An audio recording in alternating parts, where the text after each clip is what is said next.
It's always on Saturdays. The next one's coming up on November 2nd. Without further ado, give it up for your friend and mine, Casey Eastwood!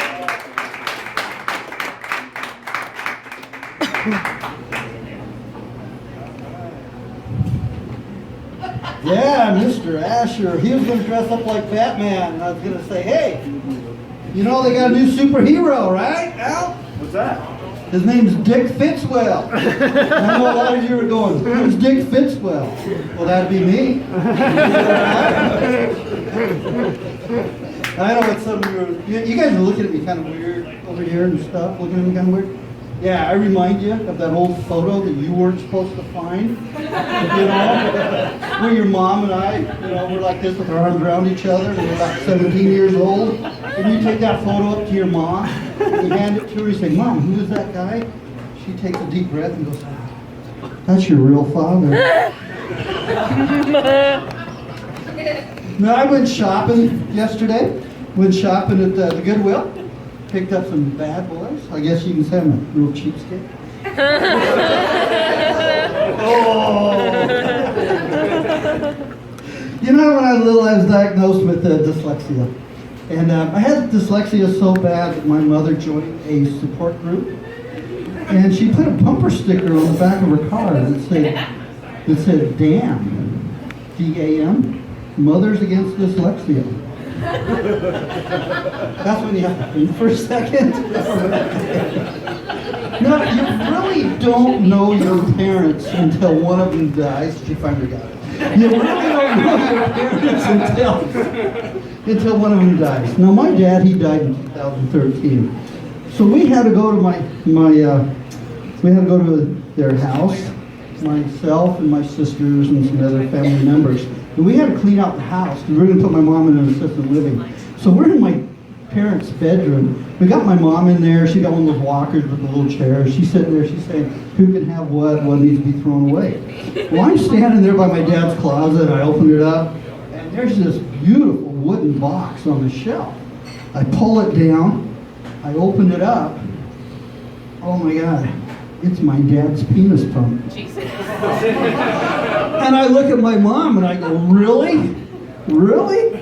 And she starts laughing, and in a joking way. Now you gotta remember, he died in 2013. She goes, I told your dad 5 years ago that if he didn't take care of his problem, I was gonna leave him. So Medicare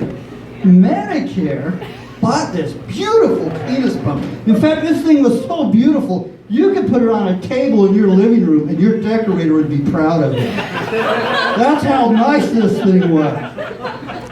Then she goes, why don't you take it? I'm like, what do you mean? She goes, yeah, when you get done with it, pass it on to your son. And he can pass it on to his son. It can be a family heirloom.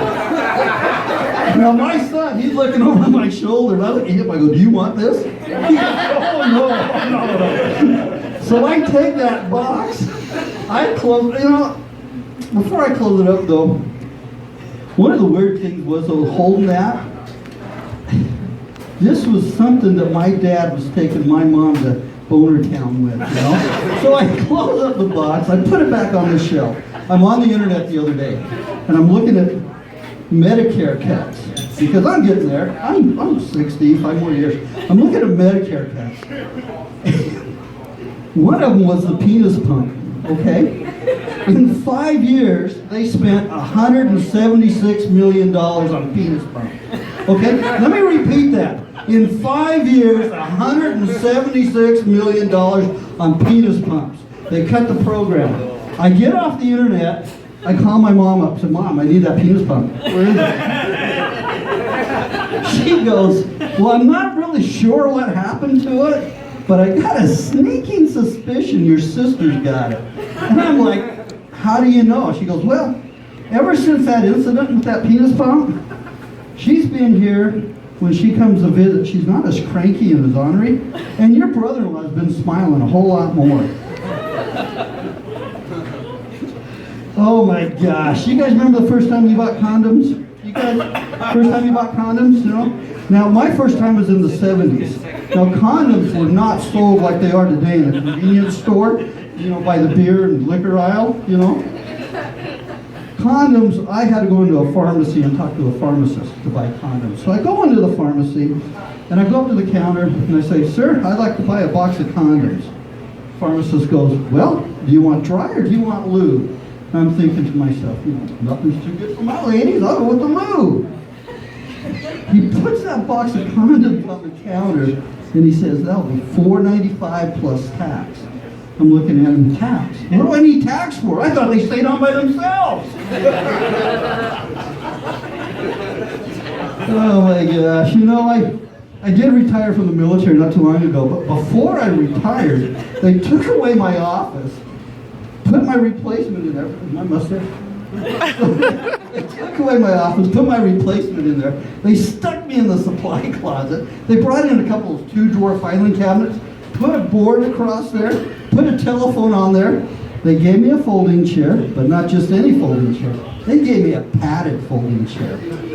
And then they said, "Look, we know you're retiring soon, so just be kind of an advisor for these airmen, somebody to talk to." I said, "Hey, I can do that." Well, I have a young airman come into my office / supply closet, and he goes, "Sergeant, I'm getting married in a week, and I'm kind of nervous because I don't know what to do on my honeymoon night." And I says, "Don't worry about it. Whatever you do, you're laying in their bed, you're laying in the bed next to her, just go ahead and rub her tummy and say, 'I love you.'" He says, "Okay, because she'll know what to do." Well, I run into that airman a couple of weeks later. I said, "How'd it go?" He goes, "Sergeant, I did exactly what you said. We were laying there in bed, I rubbed her tummy, and I said, 'I love you.' And she goes lower, and I go, 'I love you.'" Oh my gosh. Big coffee drinkers in here? We got any big coffee drinkers? Yeah. I love my coffee. I don't like buying my coffee at a coffee shop. I love the whole experience of buying the beans, grinding them up, all that. So I was out shopping for some beans, and I run into a bag that said it had shroom powder. And I'm like, wow, okay. And as I'm reading the label, it says each cup is magical. All right, so I buy this coffee, take it home. Well, one morning I wasn't doing very good, so I decided to do a pot of this coffee. Now, I'm into this coffee, 2 cups, and my morning got magical. It got so magical. I took off all my clothes. I was running around outside naked. My lady, she's yelling at me, "Get back in the house now!" The neighbors are like, "No, you're crazy. Now they can see your nuts." So I come back in the house, and I close the door. All of a sudden, there's a knock on the door. And I'm still naked. I open up the door. There's 2 police officers there. They're looking at me, they're looking me up and down. Now, they didn't take me to jail. No. They wrote me out a ticket. They didn't write me out a ticket for indecent exposure. They wrote me out a ticket for inadequate exposure.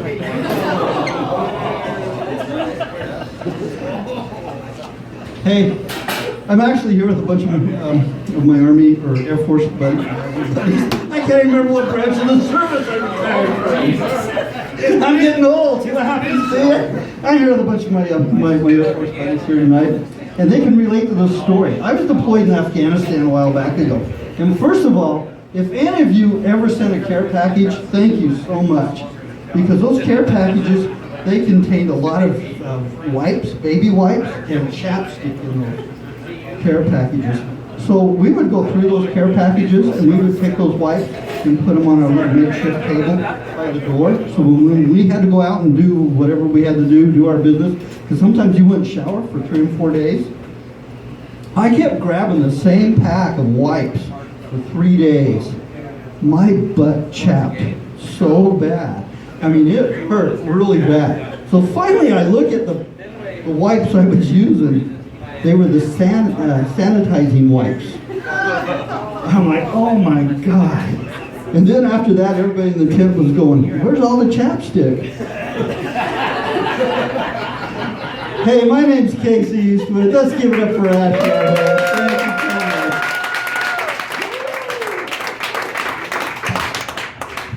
Thank you so much. All right, one time for your grandpa.